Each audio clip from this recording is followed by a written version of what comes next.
previously on Podcast Without Pretense.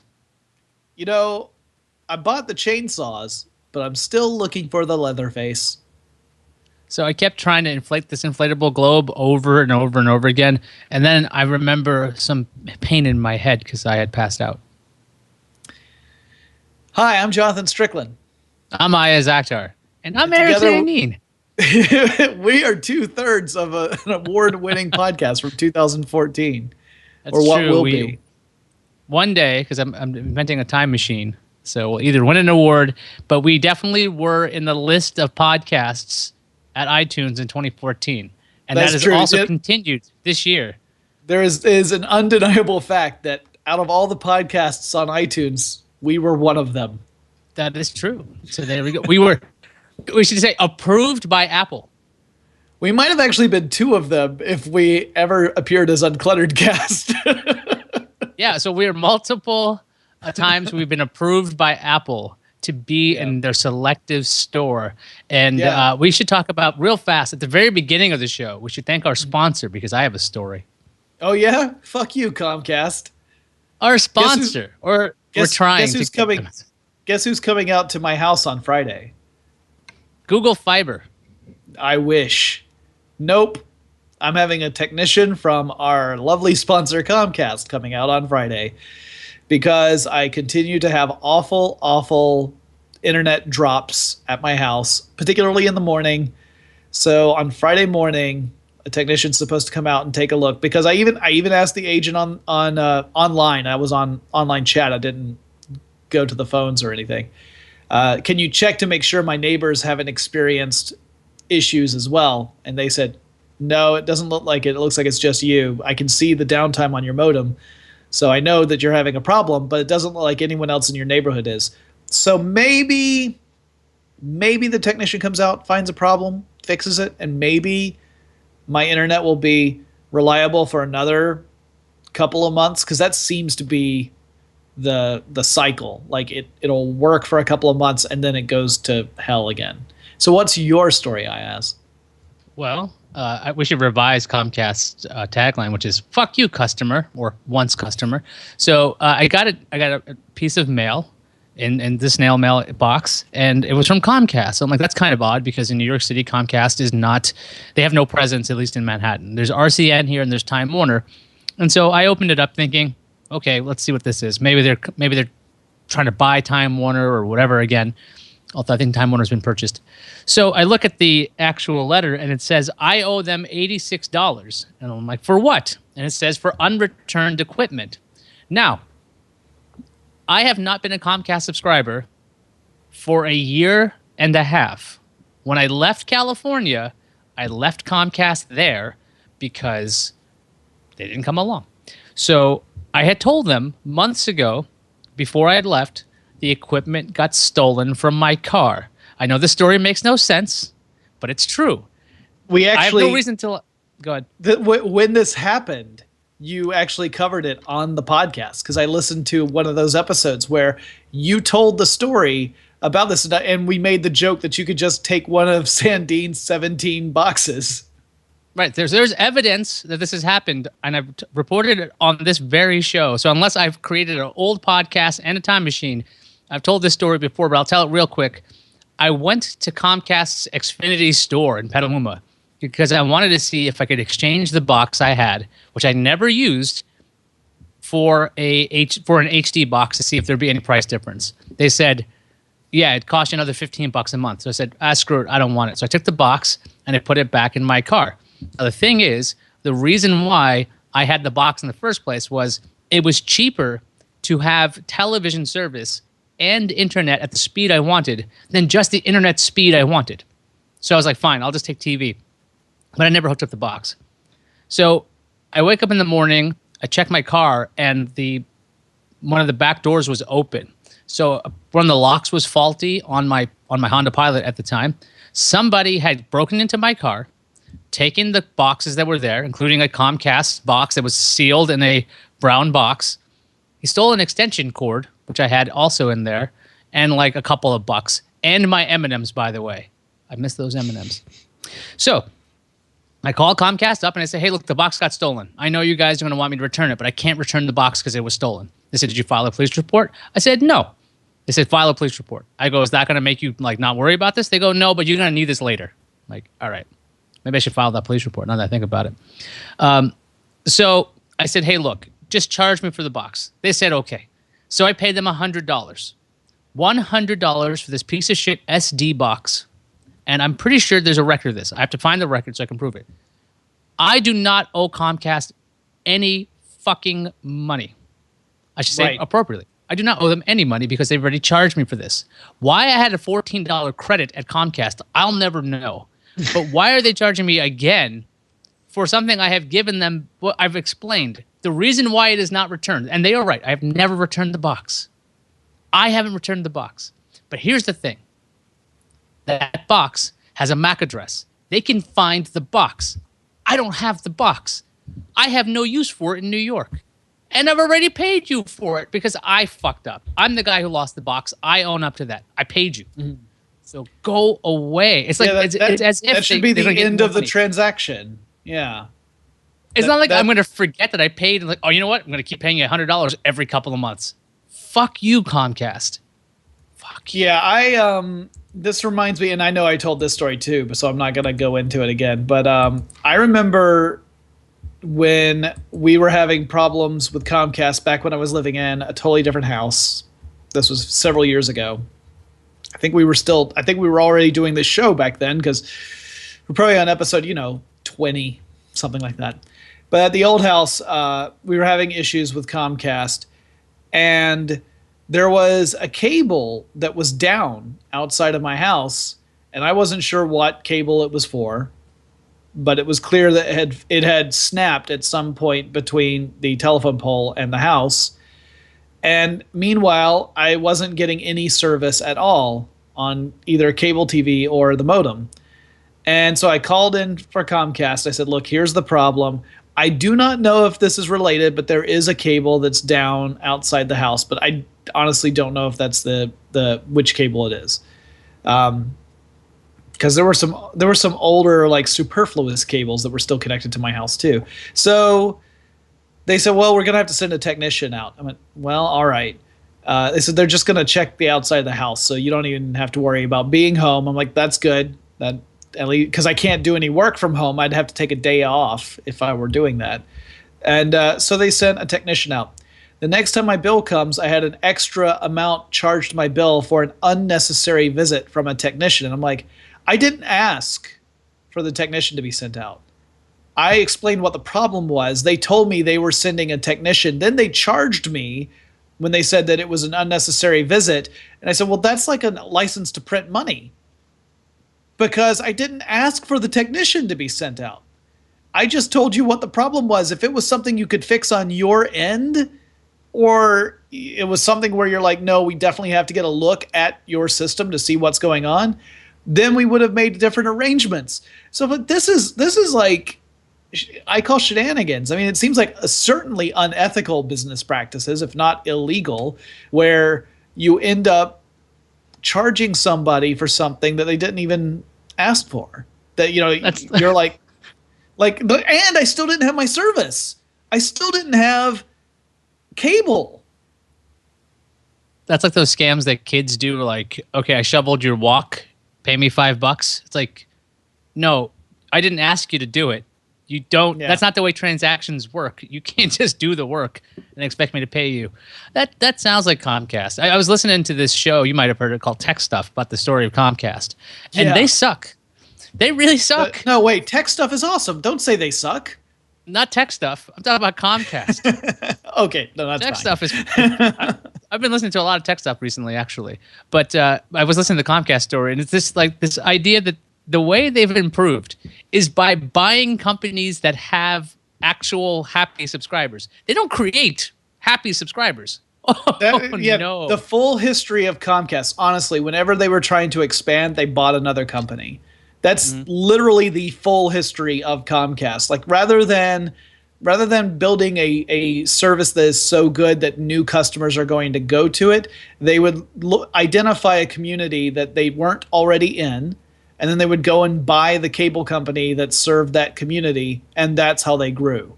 So they just grew through acquisitions. That's true all the way up to today, when Comcast tried to acquire Time Warner, and that deal looked like it wasn't going to get approved, and then they walked away from the deal. Like, it wasn't that the deal was denied, but it looked like it was going to be denied, so both parties walked away.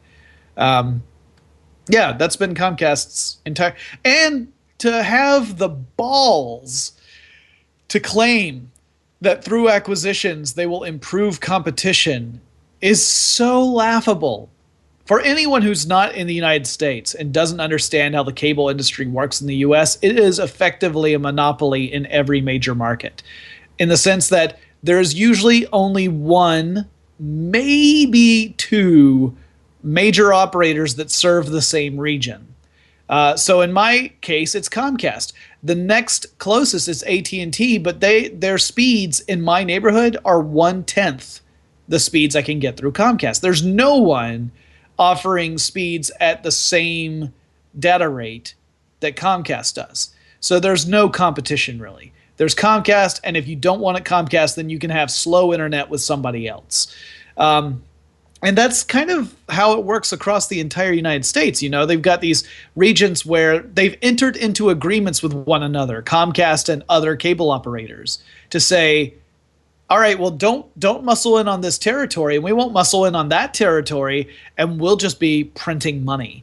And now the cable companies are getting a little scared, especially for cable TV. They're getting scared because you've got the cord cutters and then the cord nevers, the people who have never subscribed to cable. Those populations are growing, which means the actual cord subscribers are shrinking for cable television. So everyone's doubling down on the internet side of things because that's the future. Cable TV is living on borrowed time at this point. I mean, it's going to take a long time for that industry to die. It's not like it's going to be dead next year, but it is on the decline, I would say. But they're all doubling down on internet service, and meanwhile you've got interlopers like Google, or heaven help you, municipal broadband coming in, and they're putting up as big a fight as they possibly can to keep them out. But I thought that they wanted competition. Wasn't that what the whole acquisition thing was? Competition is good. So why fight the competition so hard, except for the fact that you're terrified it's going to ruin your unethical, predatory business practices?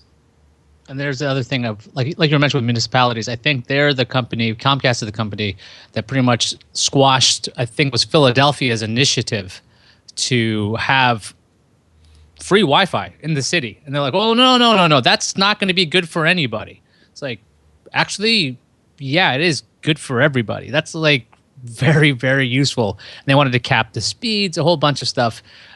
Way back in the day, I think I was reporting back on that. But that is Comcast, and they suck, and they're infuriating. And I'm hoping one day we don't have to deal with them.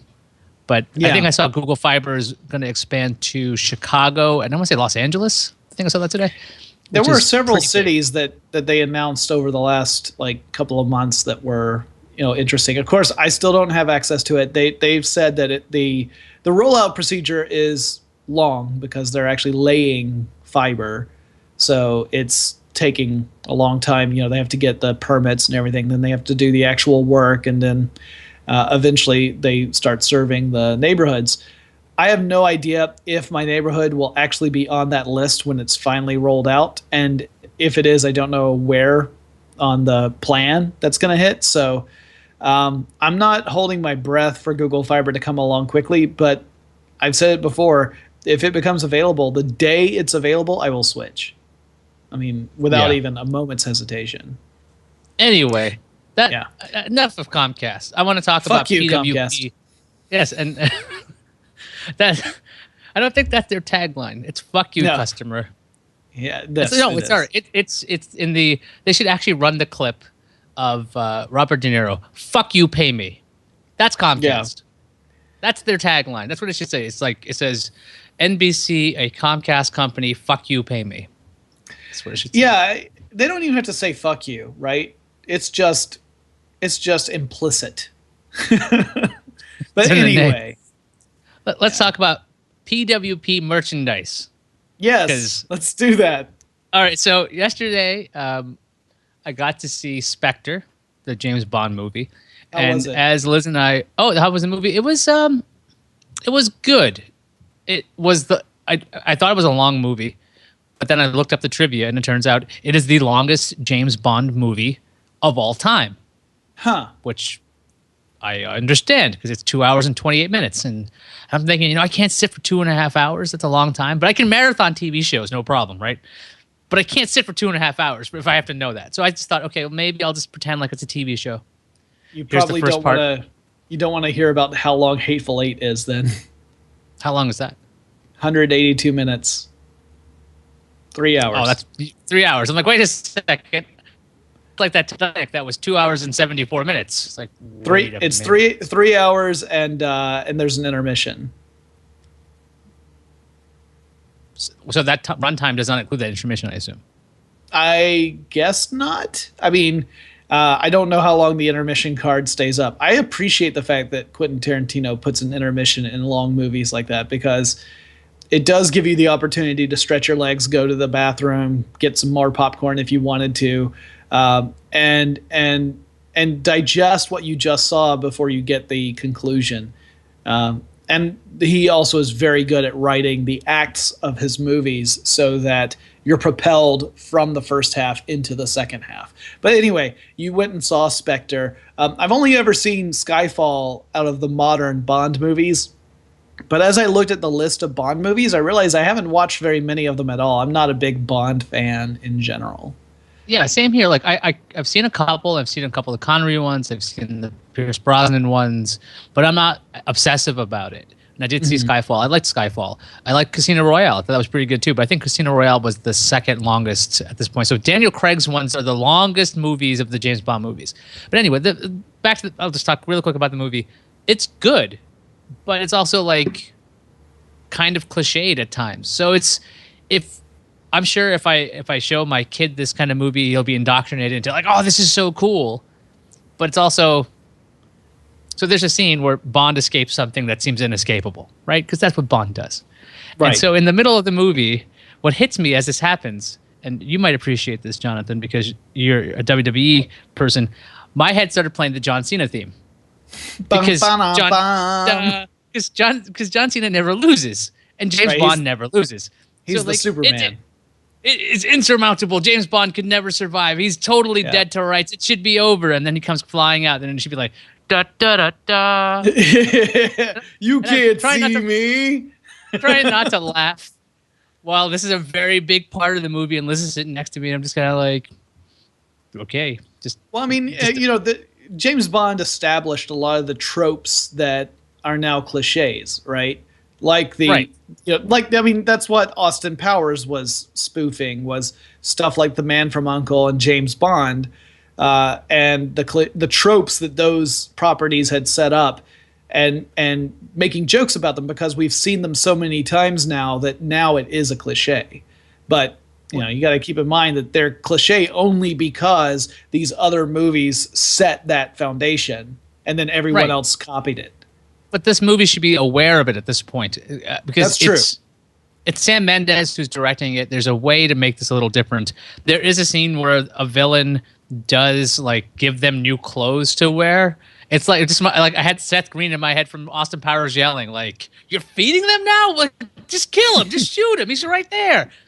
But obviously that's not enough for the bad guy, and they always want to do more, and they always want to humiliate and have this over the top kind of thing. There's this severe lack of, when I have the opportunity to kill you, it's not going to happen. So not only do I have the opportunity to kill you, I'm not going to do that right now, and I'm going to tell you what my intentions are so you understand what I'm trying to do. Right. And the thing is, though, like, okay, look, we know James Bond is not going to die in this movie, right? Like, I think that's pretty safe. So you have to come up with something that seems incredibly difficult to get out of. So you have to, like, give Bond credit for being able to get out of it. That kind of like, okay, he was smart enough to come up with the plan, or he's seeing something that I would never see in a million years, or something that was subtly laid out. The director makes it really obvious what the escape plans will be. So unless you're not paying attention, and if you're in the movie theater and you're not paying attention to the movie, I don't know what the hell you're doing. But if you're paying attention to the story, you know exactly how he's going to get out. So you're like, so he'll do this. That's why they showed us that. Okay, and that's how we get out. Okay, sounds good. Gotcha. Right. Anyway, then so if you're really good, then what you do is you set up something that looks like it's the obvious way that that they're going to escape, and then you do not do that thing. You know, Hitchcock would say that the secret to suspense is setting up an event that the audience knows is going to happen, and then absolutely not letting that thing happen. And that's what suspense is. So if you're really good, you can actually create something that looks like it's going to be the escape route, but that ends up failing, and then the character has to rely on something surprising in order to make it work. And that can be fun, but obviously if you use that a lot too, that also loses its effectiveness. You know, the secret is using it at the right time. Yeah, exactly. There's a lot of scenes with music's pulsing and becoming bigger and bigger and bigger and bigger, and you know this is going to be the big reveal. And in a lot of movies at this point, that leads to nowhere, so they can give you a nice little scare. Bond doesn't do that. They go with the music. It's in this crescendo, and reveal something like it should be. So I don't know if I'm getting really old or really cynical when it comes to this kind of stuff with movies, but it feels like, okay, I've seen this. Give me something a little bit different with this, because you have 24 movies. There's 25. The Bond 25 is the next big one. It was a good movie. Let's get that again. It's a good movie. It's not like it's not Mommy Maniac, right? It's not that. It's a good Bond movie. It's got good action. It's got good bad guys. It's got over the top stuff. And it's almost a popcorn movie, but sometimes I think it takes itself a little too seriously. Anyway, huge derailment. Inconsequential to this story whatsoever. We're walking back from Bond, and I stop and I take a picture, and Liz is like, "What are you doing?" I go, I got to get this. So I crouch down, and I take a picture of this. Now I'm going to hold this up to the screen. Let's see if you can see perfect. This. There we go. Oh, yeah, that's right. I sent it in the email. He had it ready. That's great. Thank you, Suncast at GFQ, who is actually having the PWP thing live. It looked kind of neat because I was holding up my phone and then boom, it went to perfect. Now, what you can see there. For the people who are audio listeners, yes, I will describe what we're looking at. Yeah. All right. So it is a bus stop with garbage everywhere, and there's a cardboard box that has the letters PWP on it. And I was like, who the fuck is ripping off our gear?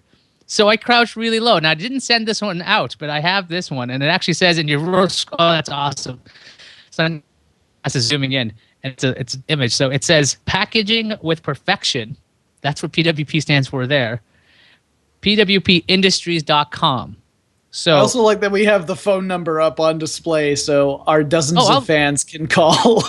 I'll read it out too. So if you're listening, call 877 700-0330 for your packaging needs. Okay? You don't need to call them for podcasts. But if you do want to package with perfection, which apparently they did a very good job, because the box that's at the garbage site is perfectly fine. It looks great. It looks immaculate. Yeah. Although it has lots of garbage like kind of pouring out from the top of it. So that led you to the joke that is in fact the Podcast Without Pretense merchandise. That will be the new Podcast Without Pretense album art, I'm pretty sure. What we'll have is somebody like scribble our faces on them, maybe 3-stick fig.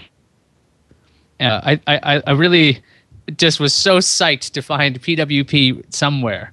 So if you want to do a guerrilla kind of marketing, feel free to spray paint things. You know, kind of like what they did in Dark Knight Rises, just little. I feel a little less comfortable encouraging our listeners to conduct acts of vandalism. I just want that to be on this recording. Only use chalk. How about that? Chalk is not necessarily vandalism, because that can be washed off.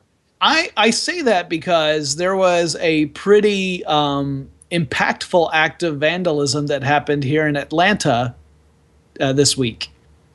In a neighborhood of Atlanta, neighborhood that my office used to be in back when we were in the northern part. It's called Buckhead. Buckhead, Buckhead.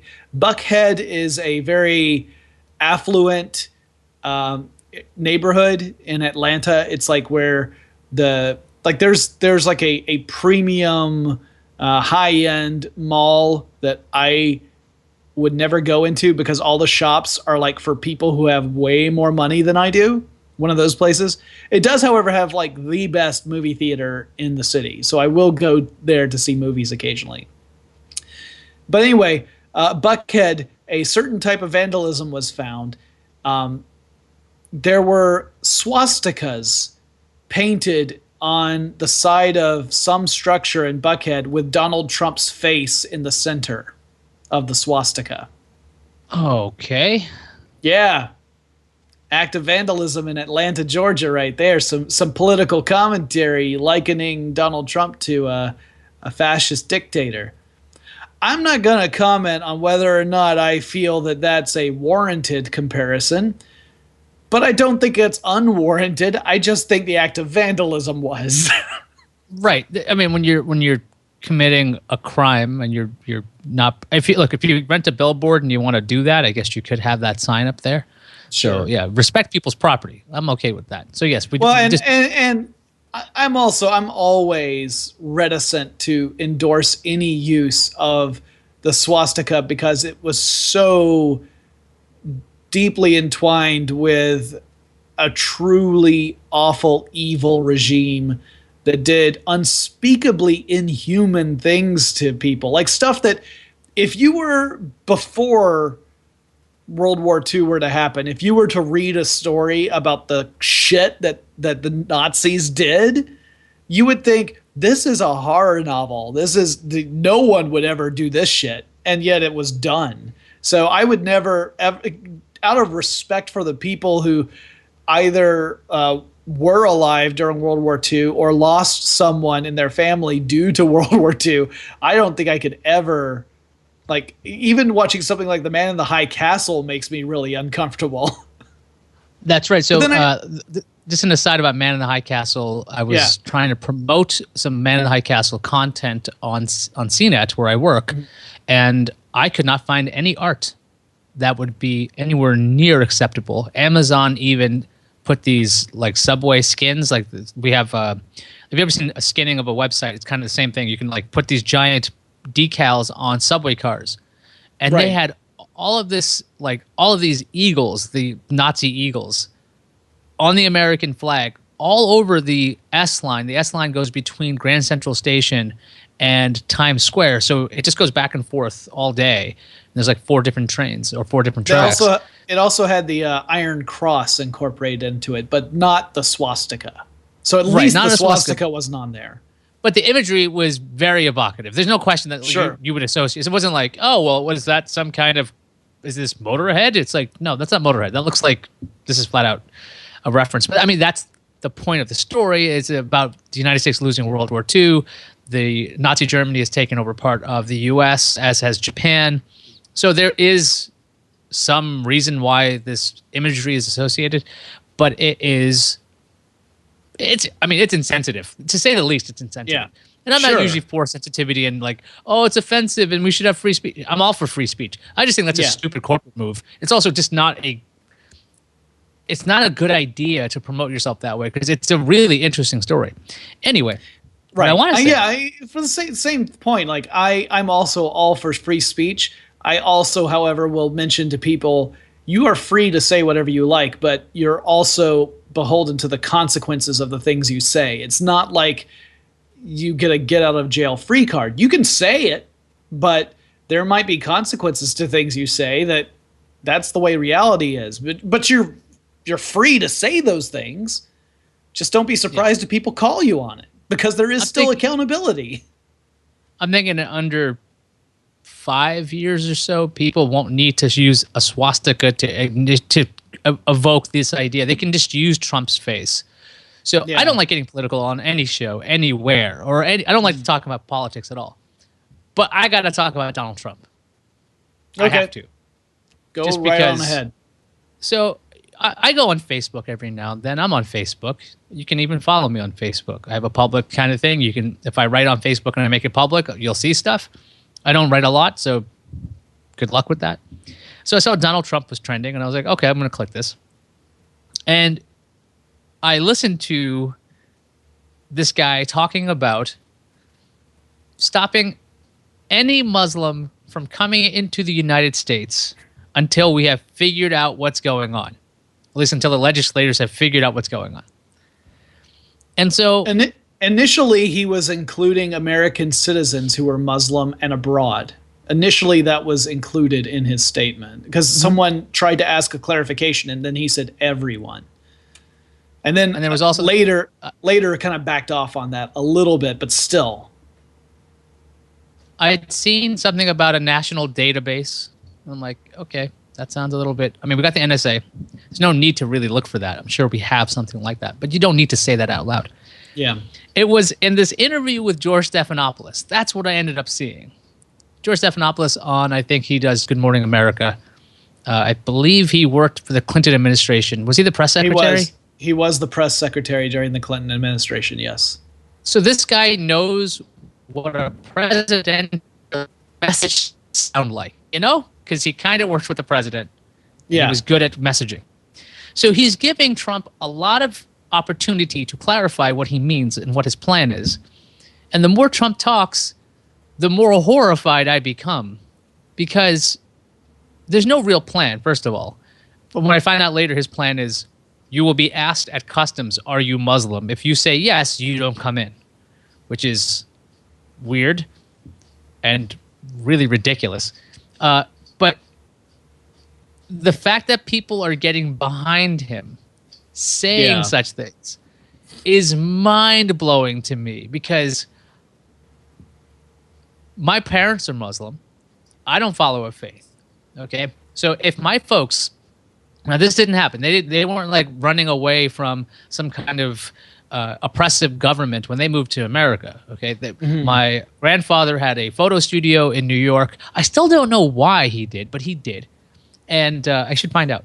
So this is an aside. I don't know much about my grandfather. So he came over, and my mom was over here, and kind of both in both countries. My parents were arranged. This is true, and so they were in Pakistan. They get married, and then they moved to New York because it's New York. Why not move to New York? My dad tells me the story. The reason why he picked New York was because he opened up a book and he was selecting different states. And he's like, if it was a different day, it might be in Alaska. I think he was kidding because I'm pretty sure because my grandfather was here, maybe that's why he decided to do that. But I don't know. So anyway, they weren't oppressed. Pakistan is not exactly known for stability. Since my lifetime, I think the government has been overthrown like 2 or 3 times in my actual memory. So that means I'm paying attention, and there's like, oh, there's a bloodless coup today. I'm like, what happened? Holy shit, the government just took over. The military took over.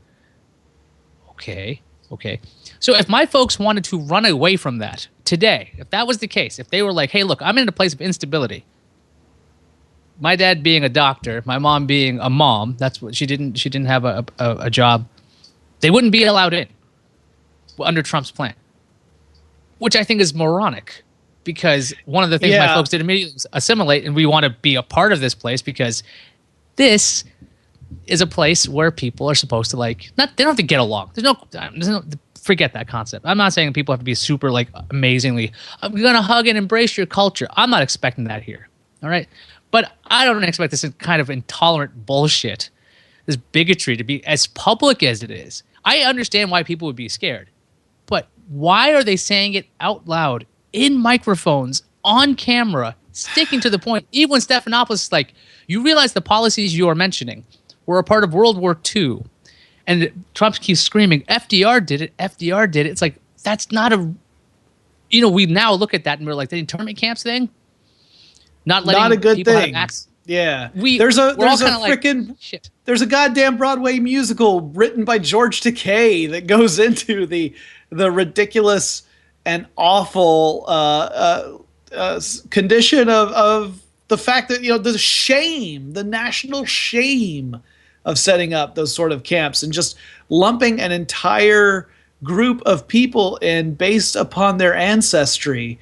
I gotta tell you, as someone who grew up in the rural South, I know all about people saying things out loud that any decent, rational person would find absolutely abhorrent and wonder how could any other human think these inhuman things. I saw it not frequently because I have awesome parents who are thoughtful and compassionate and decent people, and raised me and my sister that way.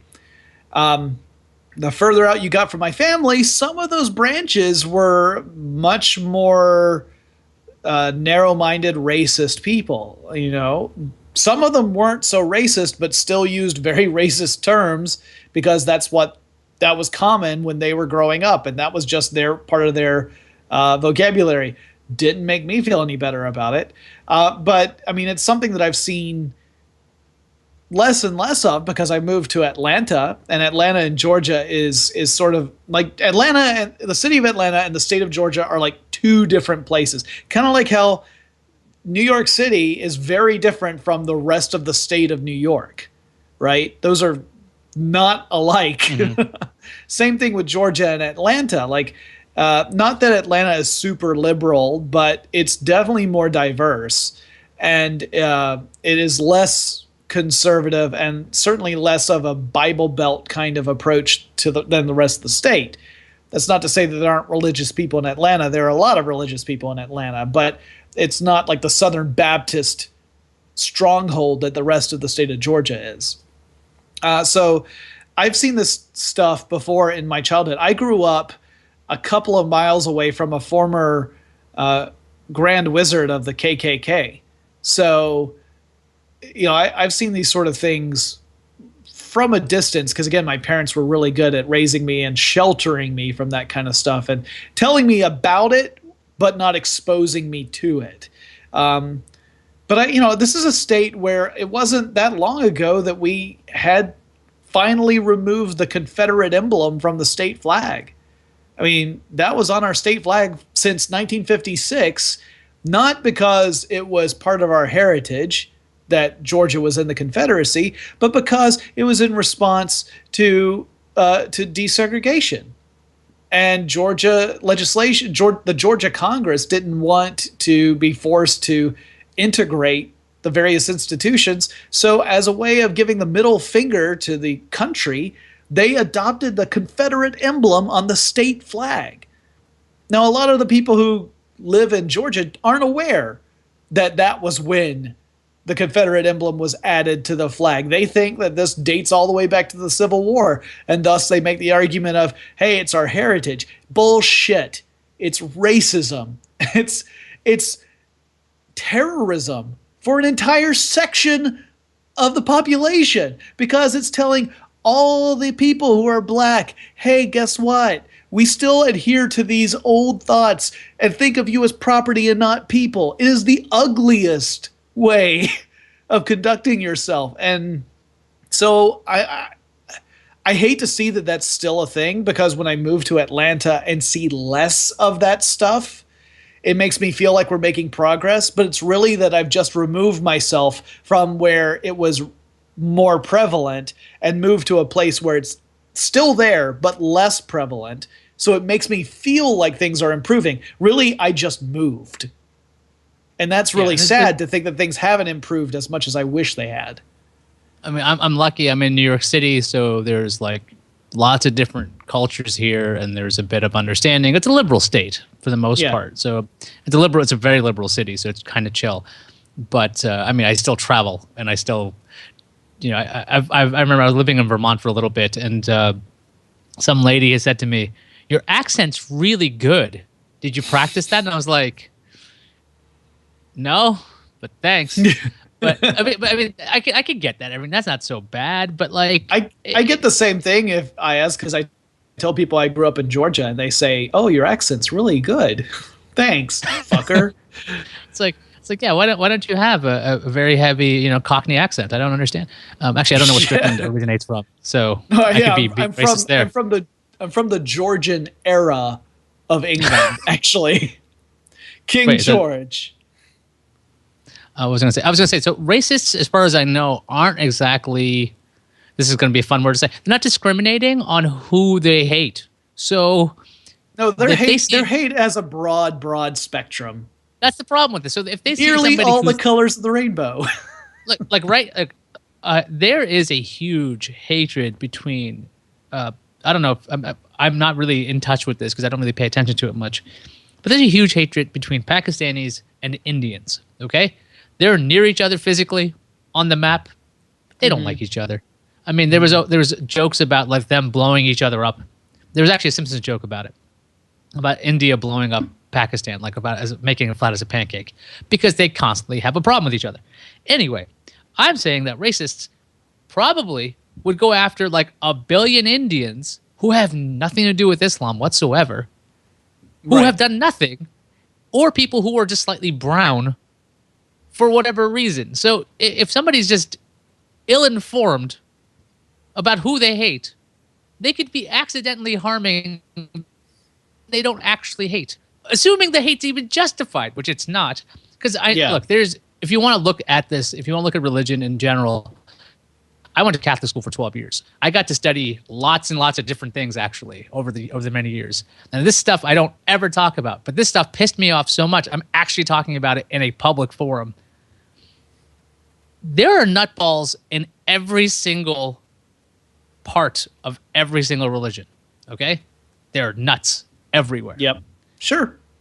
Defining a religion based on the craziest ones is very, very short-sighted.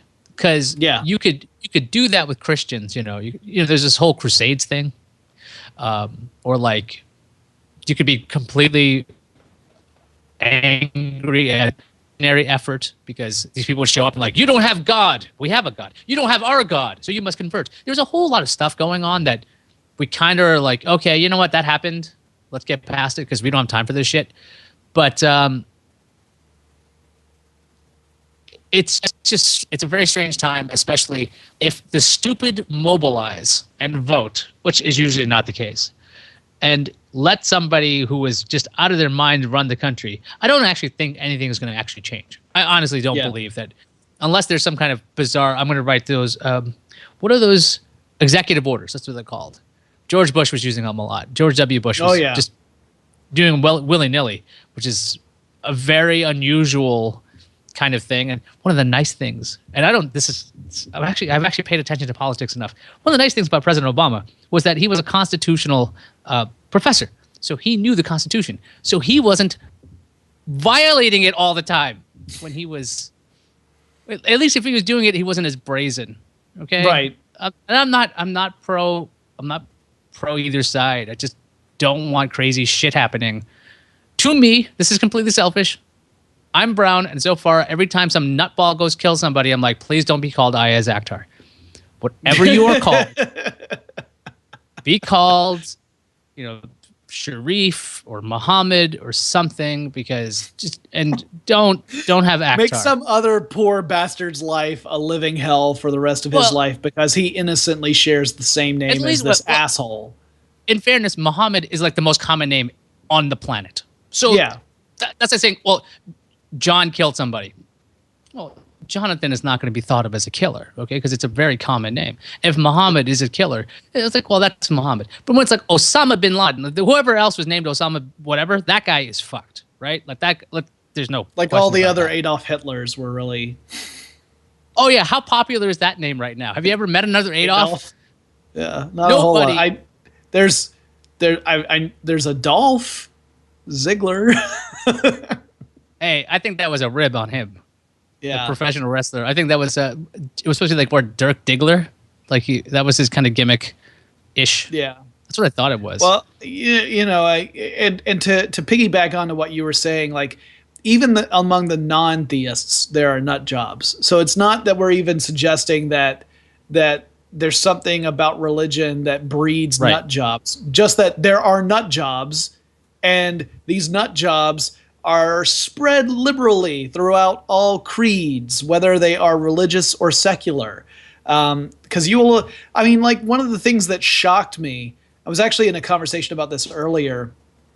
It's one of those things where blinders are lifted off of your eyes. I realize being a white dude means that I have a white dude in America, who's educated. I have the easiest time baseline. Right? I mean, everyone has ups and downs. Everyone has challenges. Everyone has pitfalls. But my baseline is way fucking higher than people who are of a minority race, was considered to be a minority race in the United States by women. I'm like way ahead just at the base. I don't have to work up to where I started. Like everyone else has a gap they have to work up to. They might go way higher than me because they could be smarter, more talented, luckier, all these things. But they're still starting at a lower level than I am because they're not white and male. Period. It took a long time for me to realize that, because I just thought this is the way life is.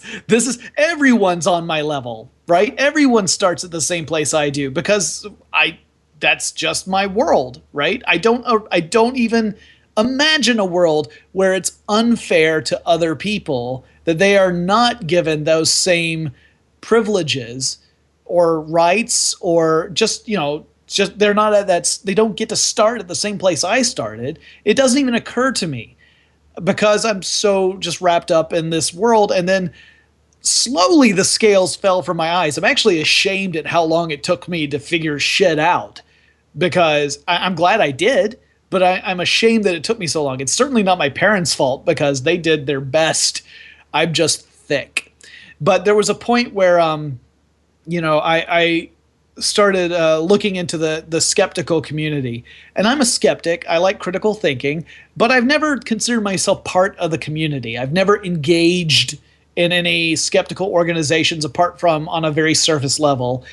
And as I was looking into it, I started to get really depressed because I saw there were women speaking up about an ugly undercurrent of sexism within the skeptical community.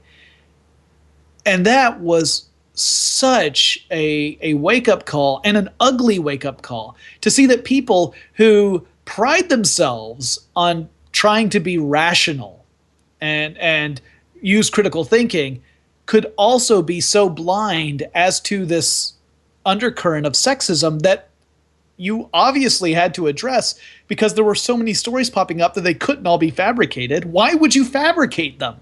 It makes no sense to fabricate them. I'm not going to come forward and say that somebody did something truly terrible or said something truly terrible to me unless it's true, because I don't want that attention. And I can't imagine that most of the women did either. And the whole reason why I'm bringing up this story is simply to point out that this is something that I think goes beyond any sort of religious philosophy.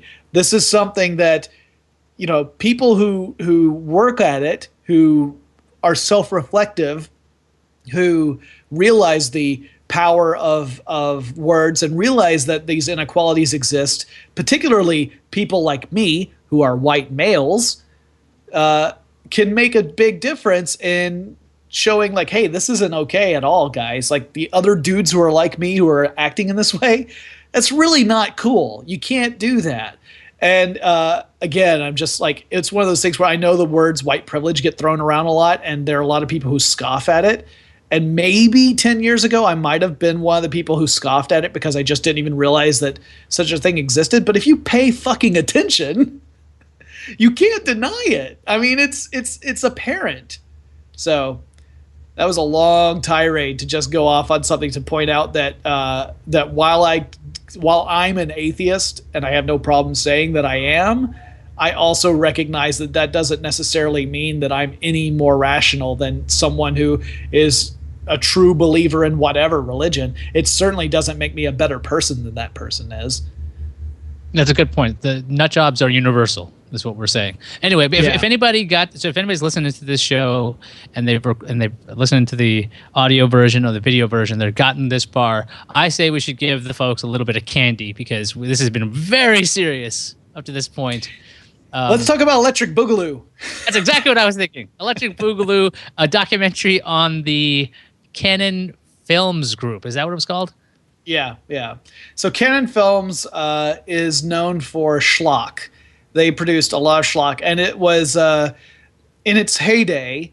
It was led by two cousins who immigrated to the United States from Israel, and one of them was more of like he wanted to be a filmmaker. He wanted to be a great director. So one of them was a storyteller who wanted to bring his ideas to the screen. And the other one was sort of the money guy. He was the guy who could talk to investors, get money invested into a project, and produce films. And they produced together a ton of movies that ranged from sublimely terrible to what the hell were they thinking? I mean, there were some movies in that list that you'd be amazed were ever made. Like, so first of all, you'd be amazed that someone thought of it, and then you'd be amazed that someone paid money for that to be made, and that it actually exists. It is an amazing documentary. Also, I jokingly said this before. I think there are more boobs in the documentary about Electric Boogaloo than there are in documentaries about boobs. Yeah, there's so in the movies that these cousins produced, they were completely fine with lots of TNA to make things move faster. They thought it'd be sexier and people would watch it and it'd attract people or show that they're serious. And so there's footage of many of these movies and there's lots and lots of racy scenes. So don't watch it at work. I didn't watch it at work, but it was it's not graphic, but there's nudity all over this thing. I don't know if you said it was a good documentary. I think it's a good subject matter. The documentary I thought was okay. The first thing I thought fair. When I saw the documentary and they had this awesome intro sequence, which was a bunch of like great motion graphics, it seemed like, or After Effects kind of. Here's a picture of Superman, and we're going to fly by all this information. Here's Break Into Electric Boogaloo, because they also made that movie. The credits go on for, I think, about 5 minutes.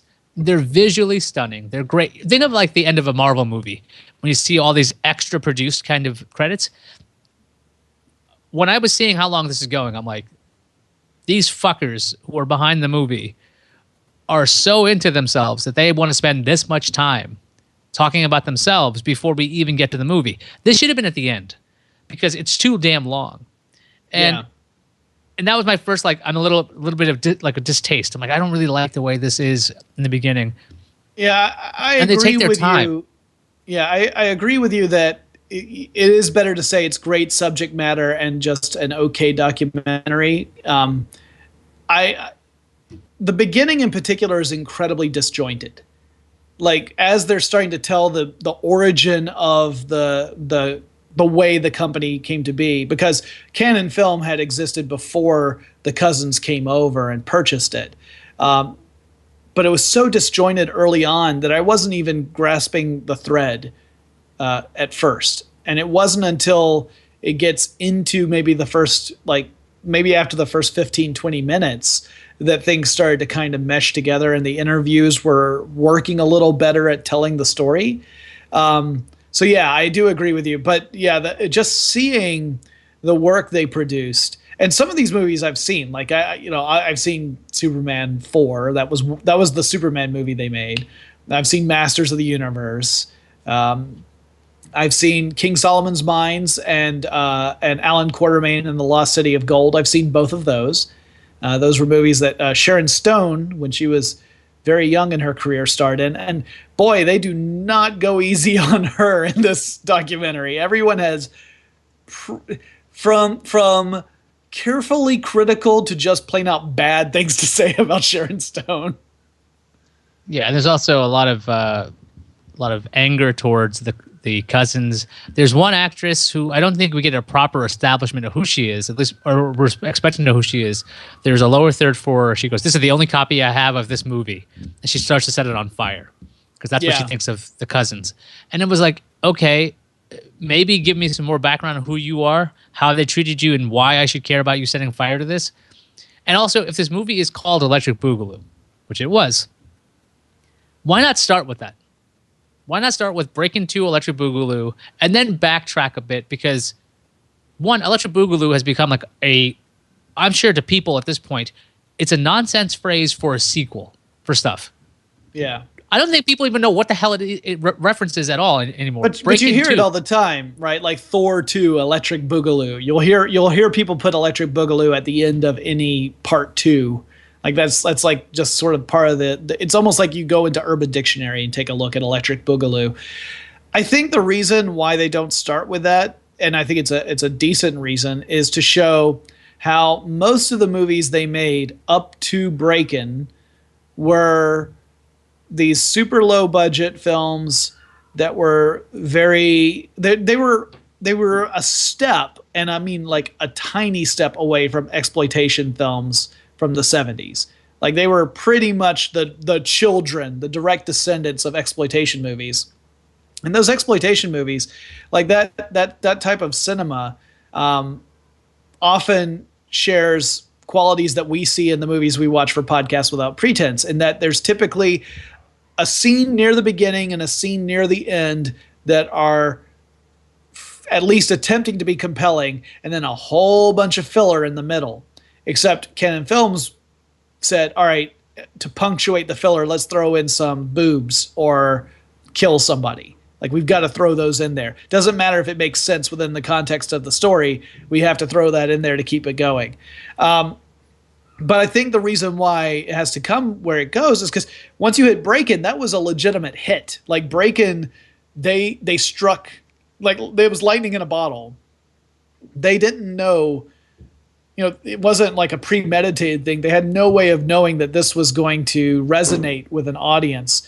But that was just as breakdancing was really starting to move from a very small community to get national awareness. And so Breakin' ended up being a big breakout hit for Canon Films. And Breakin' 2, as they explain in the documentary, was an attempt to capitalize on that while making crazy, weird choices that had nothing to do with the original film. I still legitimately love Breakin' 2 Electric Boogaloo. Same here. Because it's such a dumbass movie. I mean, I haven't watched it anytime recently, and I watched it when I was a kid, and I thought it was the coolest thing on earth. And like, this is so amazing. These guys can dance. And also, I was very confused why the rival gang would have knives and stuff, and they'd come real close, but they'd start dancing with the other guy. And I'm like, is that? Because I was like, maybe like I was like 5 or something. So I'm like, is that what people do? Do they get really mad, and then when they get really mad, they start dancing? Because I've never done that. Thank God you didn't follow that up with West Side Story, and you're like, oh, so this is what gang fights are all about. It's a lot of ballet. Yeah, a lot of snapping, and when you're a jet, you're a jet. I've never seen that, but I've apparently heard enough of West Side Story. But that's the thing when they're fighting, they're doing these big like balletic moves where they'll hold the knife and do this crazy over exaggerated lunge, but it's not a lunge that is in any way going to make contact with another human being. Yeah, because it's the artistic expression of violence, but not actual violence. So the fights in West Side Story are dances. It's a dance that's representing the conflict, not an actual like They Live style knockdown drag out fight. But the comedic side of that, of course, is that you think of these gangs that are just wah, wah, leaping left and right, but not coming anywhere close to contacting one another. I'm sorry, you were saying though. There's also the end of the movie, or the documentary that is, where they're talking about, well, I think that the cousins would be thrilled with the current generation of movies that are out there. They're basically Canon Films, and they should start showing the Expendables, which I think I can get what they're getting with the schlocky kind of concept. But no, they start showing like some really like A-list movies. They're like, oh, Mission Impossible, and here's Edge of Tomorrow. It's like, these are not Canon Films. They go, oh, they want big action, and they want it to be in the movies, and that was how they were tying it back to Canon. And I'm like, no. These guys are trying to make blockbusters. Okay, they know that they're spending a shit ton of money on effects. There's a committee building these shitty movies. Okay, it's like the Transformers. It's like a factory. They know it's shit. I don't think the guys at Canon knew that half their stuff was shit. Yeah, it seemed like in the documentary they're like, this is going to change the world, and it's like, no, that didn't work. Why didn't it work? They try to translate some bizarre, I can't remember what movie it is, but there's a scene they're showing in the documentary. They're showing a scene from a movie that they have translated from an Italian movie. They're making it an American movie. And somebody's visiting somebody else in the hospital and they're bringing a Christmas tree and oranges to this person, and they're like, I don't think the orange is translated to the American audience. I agree, because I don't know what the hell was going on in the scene, and I've never seen oranges brought to somebody who was in a hospital. I've seen oranges associated with Christmas, but that's like a European thing mostly. Yeah, I think the translations just didn't work, because why would it be that way? I did enjoy the fact that they would go to festivals with just movie posters and try to sell it to distributors. That I thought was crazy and ballsy. That was nuts. That should have been talked about more. I wanted to see more posters. What it reminds me of, there's one of the things that the theater group I like to go to, the improv group that I see occasionally, one of the games they play is a movie pitch game where one person takes on the role of a producer, and the producer has all the other improvisers have to make a line. And the producer goes down the line and says, give me a movie title. And the person has to make up a movie title. Like, you can't actually say a real movie title. You could say like The Ape in the Blonde Wig. And so then the person playing the director has a couple of choices. They can say, I hate it, and immediately move to the next person. Or they could say, tell me more. And then the person has to come up with whatever the plot to this weird title they've said is. And the director could go even further and say, I want to see a scene from this. And then several improvisers will step forward and act out a scene in what would be this movie. And then the game continues. That's kind of how I feel the Canon Films approach to making movies was. They were like, let's come up with some crazy ass poster ideas and titles, sell people on these crazy ass posters and titles, then we'll worry about writing and making the movie that goes with this crazy ass poster and title. That is very backwards. I wanted to. This is a strange title. I used to look at, way back in the days, you'd go to video stores and then you'd like look at different titles and you'd pick a movie that way. Sometimes Blockbuster didn't have the actual VHS sleeve, so you had like a written description, but it wasn't the same. You didn't see the actual art. There was one movie which has nothing to do with this documentary. I'm just kind of curious what you thought about it. At first glance, here's the title. It's called Death Comes in Small Doses. Do you have any idea what this movie is about? Or what do you think it's about? Wow. I have never. All right. I've never heard of this movie. I'm not looking it up. If I had to guess, I'd say some sort of like Death Comes in Small Doses. If I had to guess, I would say that it's like a slasher film where the murderer is like a doctor, but that's a wild stab. Okay, it was a TV movie. Now, what I thought about when I first saw it, the first thing I thought was, and this goes to show you where my brain is in general, is I'm thinking Tiny Ninjas. Okay, that's the first thing I thought. All right, I'm not going to judge. I'm just laughing. I thought of something funny from earlier today. That's all. Tiny Ninjas is the way to go. All right. So it is from 95. Death in Small Doses, not Death Comes in Small Doses. So I was incorrect. All right. Let's get the full summary here. One night, Nancy Lyon awakes in pain and dies shortly after, poisoned with arsenic. Her family immediately suspects her husband, Richard, who left her temporarily the year before because of an affair. Especially Nancy's brother is keen on getting the children away from the suspected murderer. All evidence points against Richard, but in court, Richard surprisingly presents proof that his wife had depression and maybe killed herself. Are these proofs just fake? Depicts an authentic case. So it's translated from German, it looks like. It explains why that it says especially Nancy. Yeah. So there we go. It's about a poisoning. Has nothing to do with Tiny Ninjas. Or slasher doctors. But it does. The title does make sense, at least. Tiny Ninjas would have been better. There's no arguing that. Did I mention Chaos on the Bridge on a previous episode? I can't remember. Yes, you did. That's the Star Trek. Oh, I think it was in the bonus part of the episode.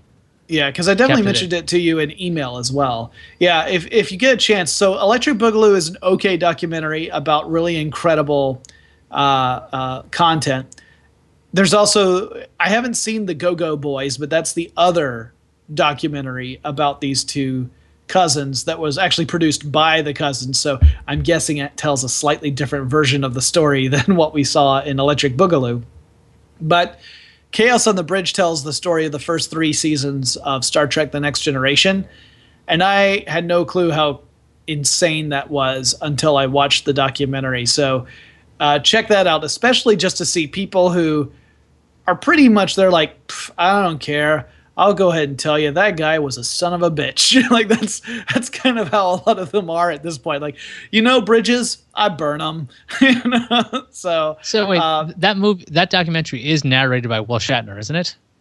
William Shatner is, he's the narrator and he's the interviewer. He's the guy who was actually interviewing most of the other people in the documentary. He does have the questions turned back on him once or twice and he answers them. But generally speaking, he's the one sitting in the other chair asking the questions and then getting the responses. He actually does a great job. It's fine. I wouldn't call it the best documentary I've ever seen, especially not even the best like entertainment, documentary I've ever seen.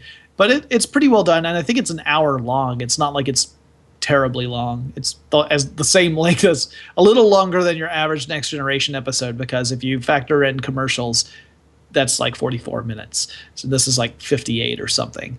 But it's interesting, especially for someone who is a Star Trek fan. When I hear Will Shatner's voice and he's not playing a role, it usually gives me pause. I'm usually like, I don't want to know. It's weird because usually when he's speaking as himself and not playing a part, he takes out all the pauses.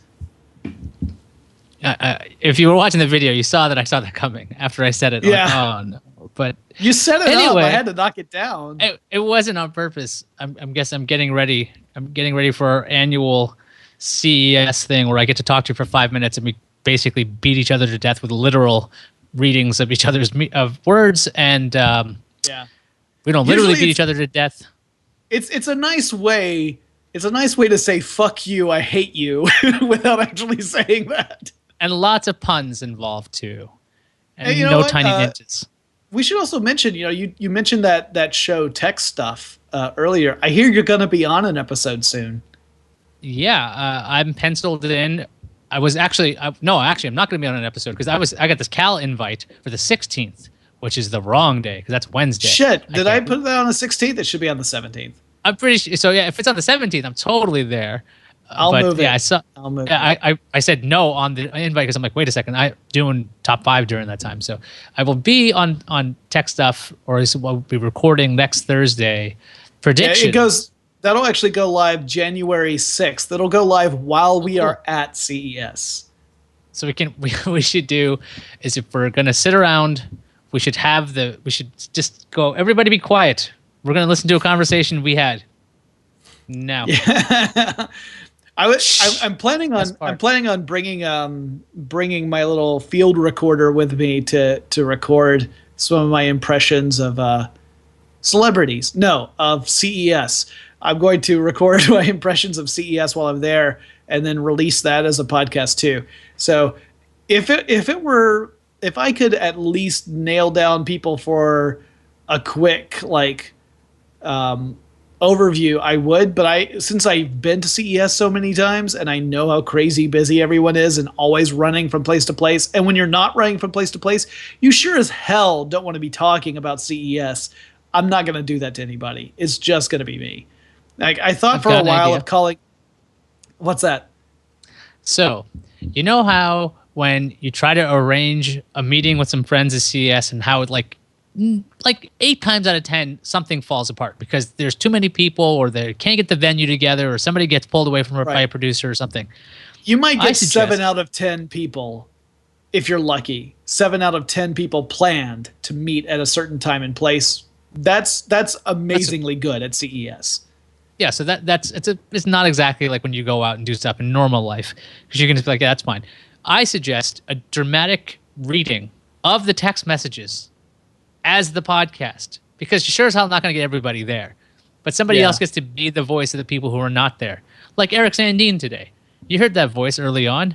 If you were listening to the audio version, you're wondering why he was so quiet. That voice was me.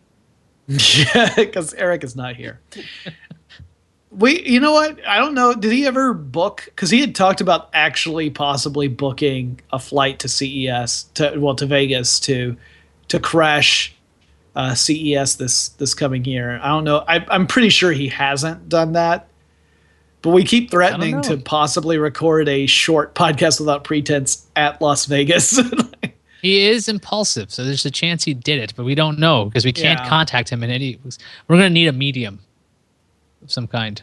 Maybe we could entice him by saying he could get up to 7 more Comcast cable boxes if he comes out to Las Vegas. Maybe he's the reason Comcast is so fucking angry. Maybe. Because he's it could very well be that Comcast's next acquisition is Eric Sandine just to get back all their boxes. And Eric will be happy. That's how they buy happiness. Anyway, I didn't expect this episode to be longer than other episodes, but so we should wrap up next time on Podcast Without Pretense. Lighten the fuck up, Sandine. So I'm telling you that the PWP boxes are awesome, but I think I'm going to get arrested for stealing the boxes.